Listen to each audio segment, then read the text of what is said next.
gift giving and sharing in a transactional world.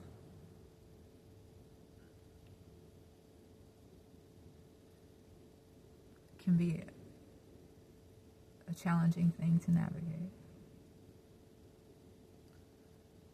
because we've all been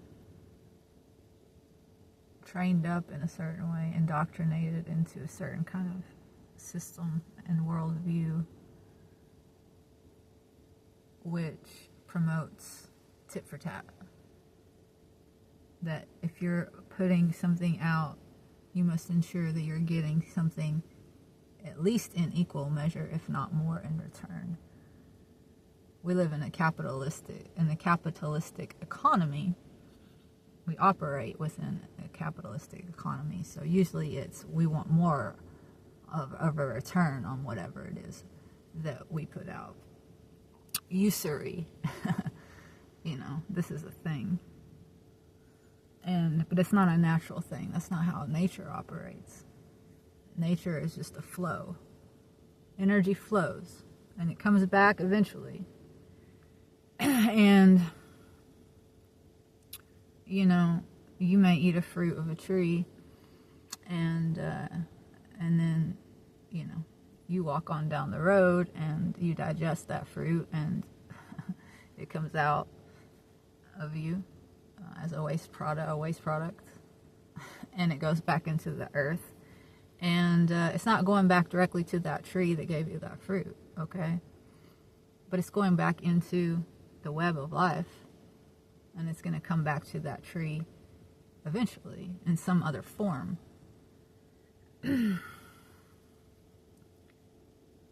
But that tree gave you a gift and expected nothing in return from you directly.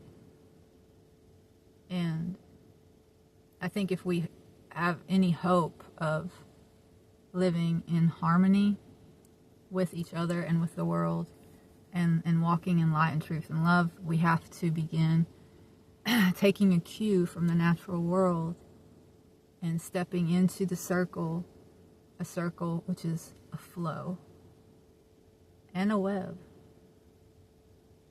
And it's a web of trust, of abundance. And we're lacking in those things in our mentality, in the current matrix that we live in. A lot of us live in scarcity mode. We're scared to let go, because if we let go, we might not get it back.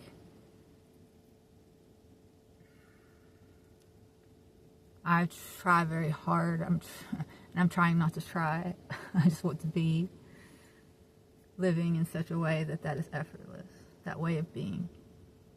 And that way of being means sharing freely of the gifts I've been given by my God. Because that's why they were given to me. They weren't given to me to hoard or to capitalize on, but to share. And then that's how I receive in return, but not directly. But in this world, because it's not set up that way, the world of man, it can be challenging and frustrating and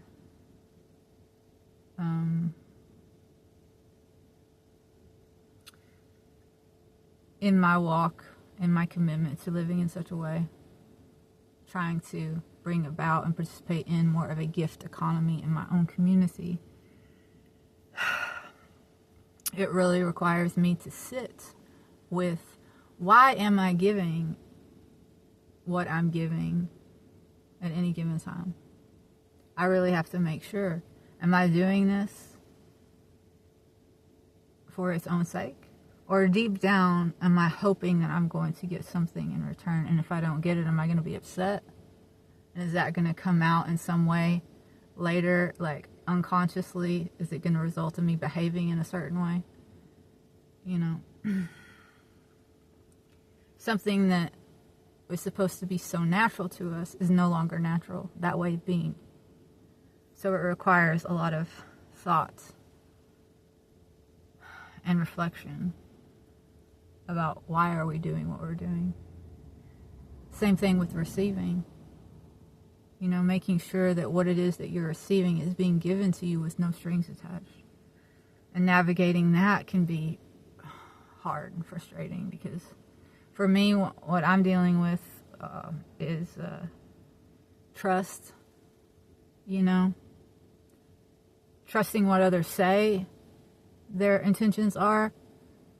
Okay, you want to do that in community, but then also you got to pay attention to your intuition, right? Something telling you that maybe there is a string attached.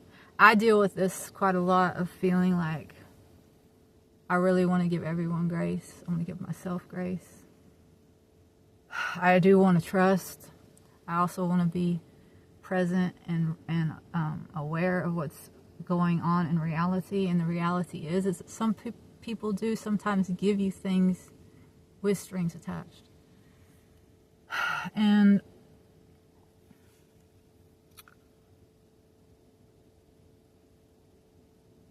it's real easy when that happens to then turn around and be angry at that person. But then a lot of times, if you really think about it, there's probably something that your heart told you, that your intuition told you at the time that it was given, that threw up a red flag, but you didn't want to listen because you wanted to receive that gift. You know? I'm thinking out loud here. This is something I'm navigating right now. In my walk with God, in my walk with faith, in faith. Knowing that I will be provided for, and I don't have to worry about these tit-for-tat scenarios, that I can just give and trust that it will all be taken care of. But the whole world's not on board with that yet, so that requires us to be very mindful and but persistent. I'm not giving up. This is the world I want to see. I want to see the more beautiful world our hearts know is possible. That's a book by Charles, I believe his name is Charles Eisenstein. Charles something. He has like a Jewish name. Eisenstein. He also wrote a book called The Gift Economy. It's great. It talks about this.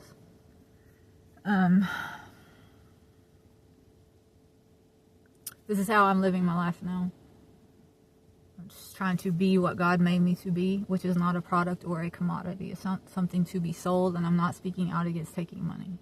I'm just saying that the money is not the goal. It's not the only goal. It's not the only way. It's one way. It's one tool that we can receive as an energy exchange.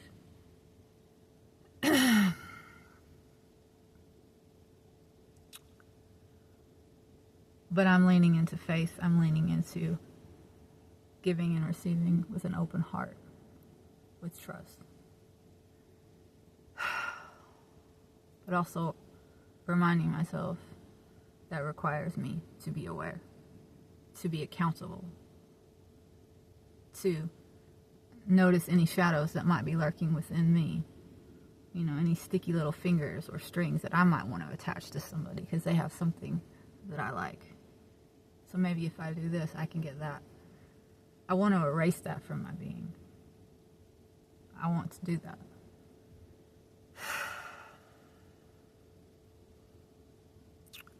Without beating myself up, giving myself grace, giving others grace when they do that. Not making mistakes more than once. Learning from my mistakes.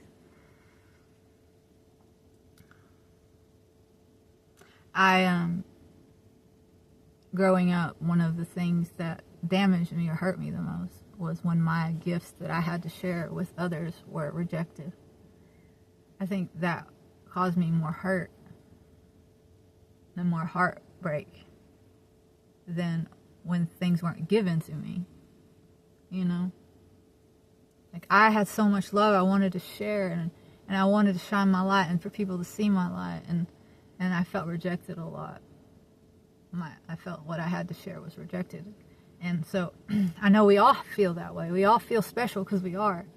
We all have special gifts, a special light to shine. These are our gifts. And they're priceless. Someone needs your light today, tomorrow, every day. Someone different in a different way. And, making that into a product or advertising it can get in the way of the right person receiving your gift at the right time, because you're too worried about, what if I don't get back what I need, what I've given out, like, oh, I'm going to be lacking. No, we have to trust. I want to give them my heart, and I want to receive, and I want to do it cleanly, purely, without expectation and without mistrust, but also being honest. Because this is necessary as we're ushering in a new way of living, a new way of being. We have to contend with what is, while hoping for and welcoming what it is we want to be, and being a part of creating that new thing. Basically, we're straddling two worlds right now. A world of tit for tat and transactional relationships, and a world of giving freely out of love and care, and receiving openly out of love and care. This is where I'm at tonight. This is what I'm thinking about. This is what I'm sitting with and meditating on.